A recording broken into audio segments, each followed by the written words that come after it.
Nagy megtiszteltetés számunkra, hogy Dobó Zoltánnal, Tapolca város polgármesterével találkozhatunk, és a sok elfoglaltsága mellett lehetőséget adott arra, hogy a Tapolcai Általános Iskola újságíróival beszélgessen. Bevalljuk, egy kissé meg vagyunk illetődve, hogy városunk első emberével készíthetünk interjút. Hol született? Budapesten születtem, 1975. szeptember 26-án, és a életem első majdnem négy évét azt Kőbányán, a Pest-Szent Imre részen, egy kertvárosi részben éltem a szüleimmel és a nagyszüleimmel. És azután a szüleim itt kaptak munkát, kezdőmérnökként, és úgy költöztünk ide. 3,5 éves lehettem, ahol emlékszem. Ezt nyilván erre nem emlékszem, hanem hogyha a dátumokra jól emlékszem, azt így kell értem. Hol töltötte gyermekkorát, és mivel foglalkozott, míg nem lett polgármester? A gyermekkorom és a polgármesterség között azért egy 36 év vagy 38 év eltelt. Abban a házban voltam gyerek, és ott nőttem fel, ahol most is lakom, a posta melletti 4 emeletes sárga épületben. Ez a Deák Ferenc utca 13, 15, 17 társasház. Ott gyerekeskedtem. Majd egy ideig a családommal laktam a Mostorapátin is, mert ott építettek a szüleim családi házat. De én 18 éves korom óta itt ezzel a lakással rendelkezem. Az édesanyámnak működött itt valamikor egy könyvelőirodája, ez azóta megvan, és én itt élek. Mivel foglalkoztam, iskolába jártam, mint ti is, gimnáziumba, főiskolára. Hát aztán ugyanúgy dolgokkal foglalkoztam, mint a gyerekek, sportoltam, én valamikor a 4-es számú általános iskolába jártam, és ott a fiúk kézilabdázhattak, tehát én kézilabdáztam is, és a kézilabdával középiskolában is foglalkoztam, mert a Bercsényi Miklós Testnevelés Tagozatós Gimnáziumban mentem tovább. Aztán ugyanolyan dolgok iránt érdeklődtem, mint a gyerekek, jártam horgászni, amíg azt tartott az a lendület, sőt ez még fiatal felnőtt koromban is, tehát a 20-as éveim végéig kitartott. Barátaimmal eljártunk horgászni.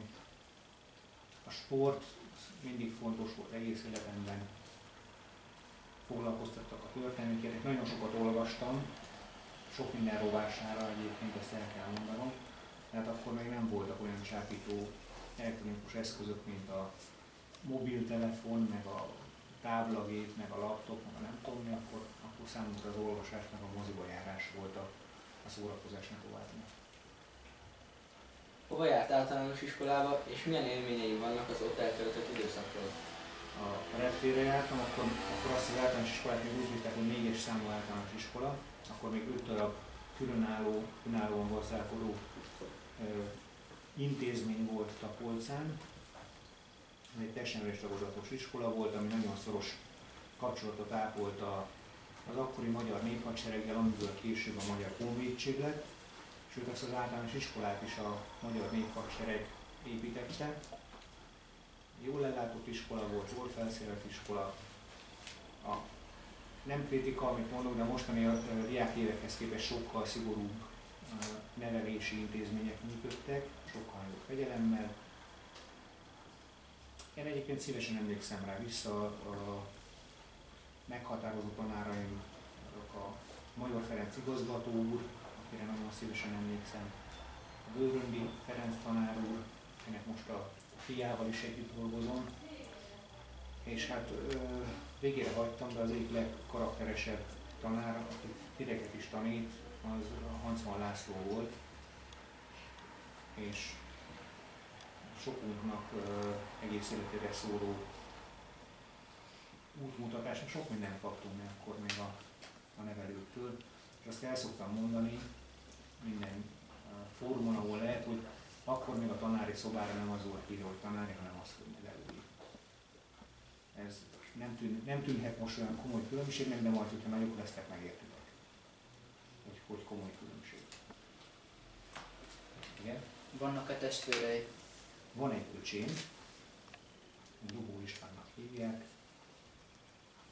Budapesten él, egy nemzetközi kereskedelmi cégnél közép-középei beosztályban dolgozott. Milyen volt a gyermekkora? Én most csak ilyen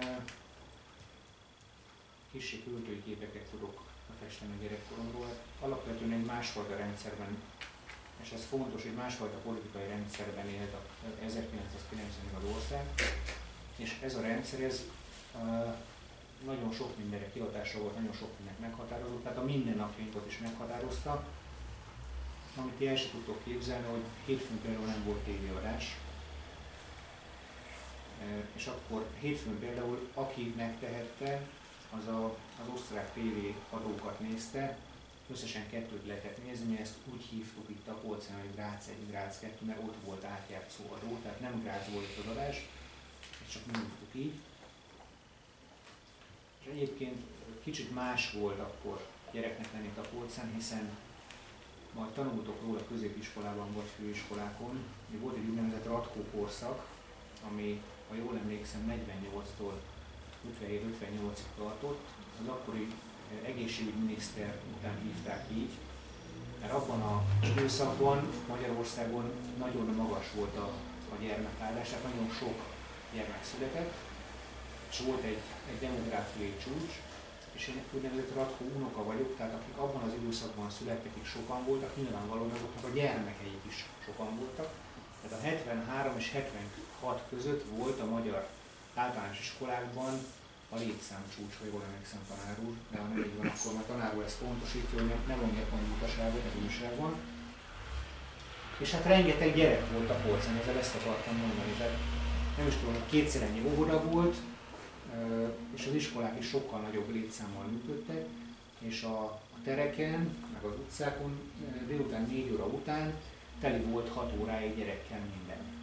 Szigorúan fel voltak osztva a játszóterek, tehát komoly számonkérés volt, hogyha valaki mondjuk idegen játszótéren ment, hogy hát te aztán mit keresel. És meg voltak a játszóterek, föl voltak osztva, mindenki játszott. A tömbházakban és 4-5 tömbház, hogyha körülvett egy-egy játszóteret, ott mindenki ismert mindenkit, sőt mindenkinek a szülei ismerték a többi gyereket, és a mostanihoz képest egy sokkal erősebb közösségi élet működött. Nem csak Tapolcán, hanem azt gondolom az egész országban, vagy talán az egész Európában, de én is az országról, meg Tapolcáról tudok nyilatkozni, sokkal erősebb közösségi élet működött. És ugyan 13 éves volt, amikor először kézzel érintettem egy Adidas-cipőt, ennek ellenére talán egy kicsit nagyobb volt a boldogság, meg sokkal többet játszottunk egymással például. Tehát a futball, meg főleg a foci, az ment minden délután, lenne a téren, vagy éppen átmásztunk a kerítésen, és a ti iskolátokba nem túl szabályosan bementünk ott a pályán focizni. Volt egy nagyon szigorú gondnokbácsi, aki ott lakott, de hát azért 12-13 évesen gyorsabbak voltunk. De ez nem követendő példa, ez csak az igazsághoz tartozik. Tehát én azt gondolom, hogy egy boldog gyerekkorom volt, akár a pajtásaimat, a barátaimat tekintve, akár a család életet tekintve, mert nyilván jóval kevesebb szórakozási lehetőség volt, kevesebb műsor volt a tévében, a rádióban, éppen ezért az emberek többet tudtak egymással foglalkozni, több idő jutott arra, hogy megbeszéljük ügyes-bajos dolgainkat, mi újság az iskolában, mi újság az órában, mi újság a munkahelyen. És hát nyilvánvalóan ilyenkor engem is sújtott, és titeket is sújt, hogy egy kisvárosban mindenki ismer mindenkit, tehát a tanárok ismerik a szülőket, és nem nagyon lehetett mellé beszélni, mert előbb-utóbb kiderült, hogy van meg, mint van az iskolában. Milyen tanuló volt? Volt, hogy jobb, volt, hogy rosszabb. Sosem voltam a legkiválóbb tanulók között. Az érdeklődésem az inkább a humántárgyak irányában mutatkozott, tehát történelem, magyar nyelv és irodalom, földrajz is érdekelt, és pont azért, mert mondtam nektek, hogy 11 éves koromtól kezdve szenvedélyesen olvastam nagyon sok mindent, először magyar íróktól, Gárdonyival kezdtem. Az első könyv, amit én negyedikes koromban önállóan felolvastam, az Egri csillagok volt, és aztán a Verne műveit, tipikus, klasszikus ifjúsági dolgokon végigmentem.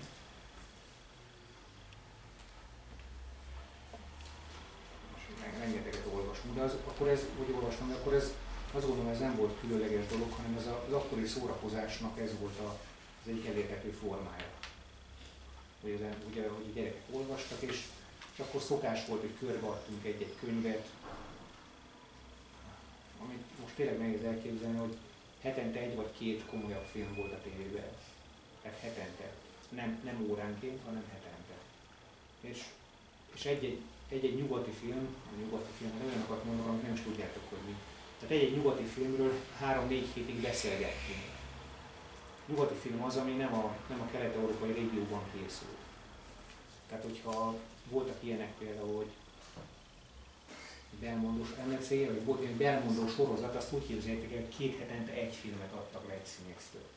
És az már sorozatnak számított. Szóval nem voltam túljótanuló, rossz tanuló se voltam. A most rátok is jellemző lavírozás jellemezte általánosságban az iskolai mindennapjaimat, hogy annyit hoztam ki magamból, amennyi elég volt. Volt rosszaságból beírása? Viszonylag fegyelmezett gyerek voltam, de egyszer azt hiszem volt. De nem volt jellemző, hogy különösebben a magatartásomon úgy lett volna. A középiskolában, meg fiatal felnőtt éveimben nyilván volt, tehát az mindenkinek okozott kis nehézséget, de különösebb rosszaságban nem vettem részt. Nem is volt olyan a környezet, tehát a lehetőségek is jóval korlátozottabbak voltak, mint ma. De ez nem az én kiválóságomat mutatja, hanem más volt a rendszer, amire ti már nem emlékeztek, hogy ez volt, de sokkal nagyobb szigorúság volt. És egyébként én ezt a fajta társadalmi szerepállást erősíteném, hogy ezt kéne visszahozni akár a tantestületeknél, akár a rendfenntartó szerveknél egyaránt. Melyik volt a kedvenc tantárgya?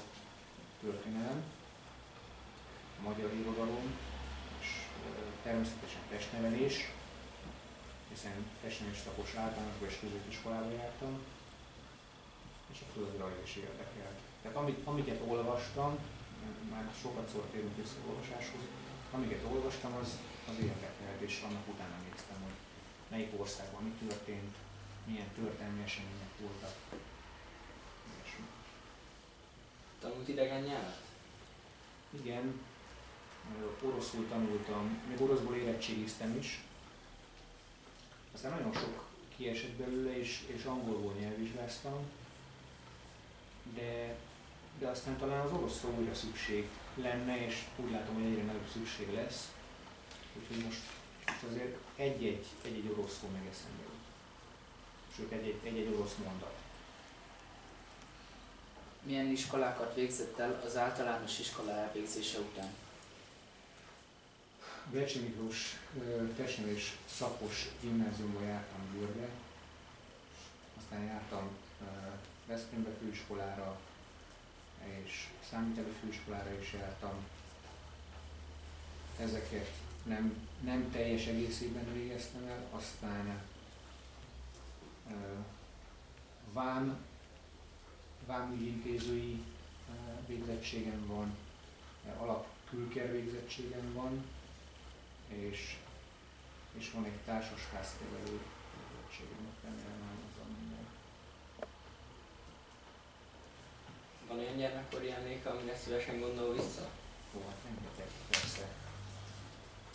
Családi együttlétek, családi karácsonyok.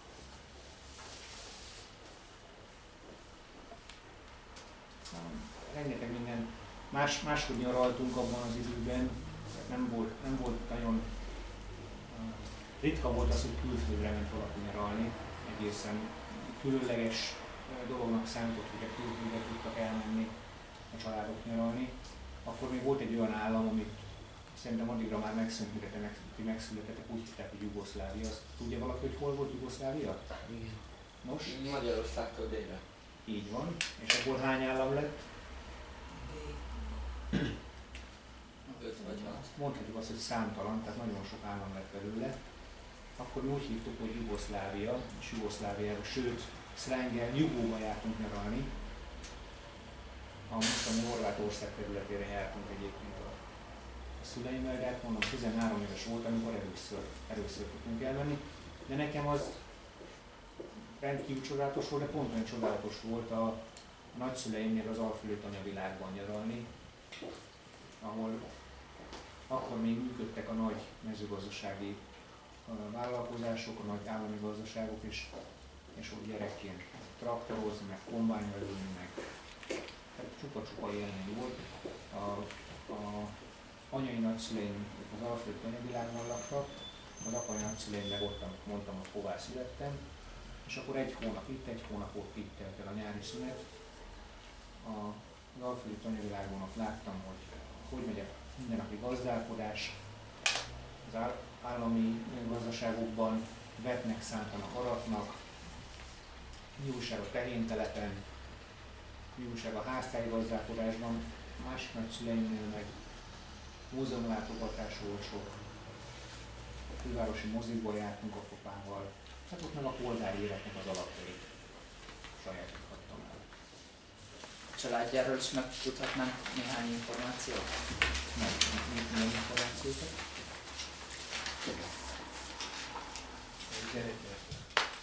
Ugye a mostani családomról Magyarósi Krisztiánnak hívják a feleségemet, vele 18. éve vagyunk együtt, ebből 15 éve élünk együtt körülbelül, jól emlékszem, de most nehogy tévedjek, mert akkor baj lesz, de most tavasszal lesz az évforduló. 3 éves lesz tavasszal a kislányom, és ott lakunk, abban a házban, abban a lakásban, ahol gyerekkoromat, gyermekéveimet voltam.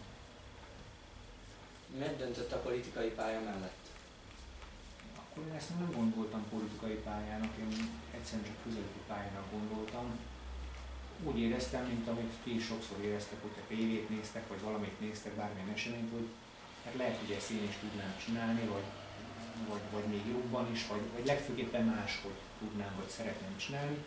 És az emberben van tettvágy, meg tenni akarás, meg megmutatni, hogy ő ezt talán tudná jobban, vagy azért, ahogy az előbb mondtam, tudná máshogy.